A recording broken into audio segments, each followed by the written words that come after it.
Daniel Blake. 영국 리얼리즘 영화의 거장 켄 로치. We must say another world is possible and necessary. 은퇴작 개봉을 앞둔 그가 위대한 수업을 통해 한국 팬들을 만났습니다.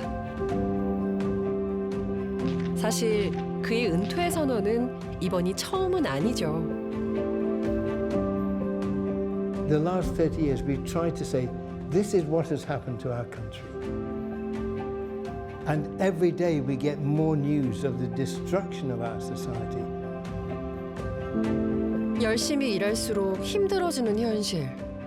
80대 감독이 카메라 앞을 떠날 수 없었던 이유입니다.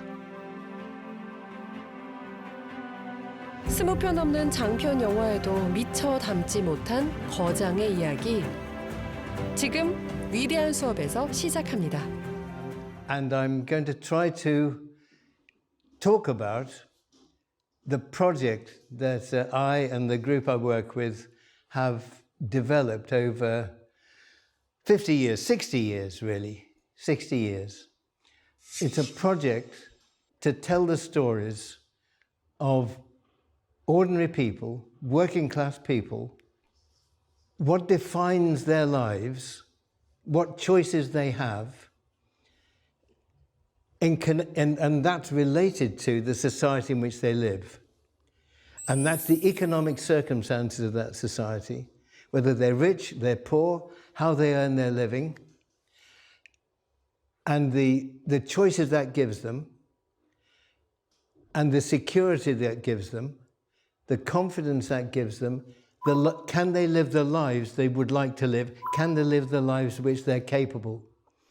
And to see how that possibility connects to the society they live in.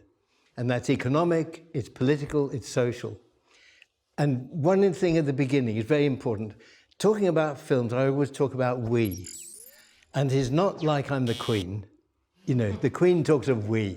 It's not like that. What I'd like to do is just really summarize the way of filmmaking that we try to implement.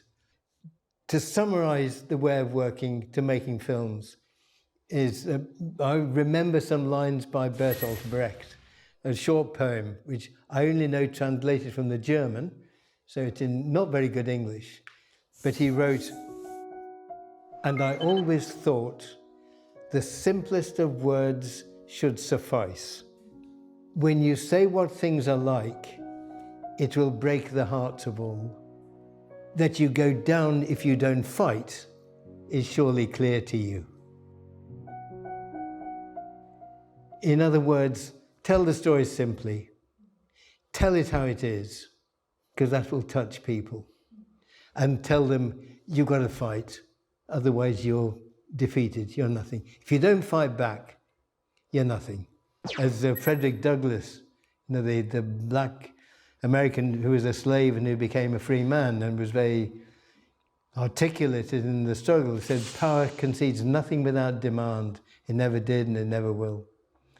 And so we've always tried to use the simplest of words. And in the last 3 films we have done, and I think that's the end, have just got simpler and simpler. The shots have got simpler. The storyline is not complicated. That simplicity of form allows the complexity of human relationships and the complexity of the human experience to be clear, I hope. That's the thought. Well, I think the one thing to say about being a filmmaker, you are a citizen first, really. Because film is about, it may not be true of painters, I don't know. Probably true of writers. That we're all part of the people, we're all part of the collective society. We are citizens first, you know. And I think the idea for art's sake, I don't agree with, which was a whole movement.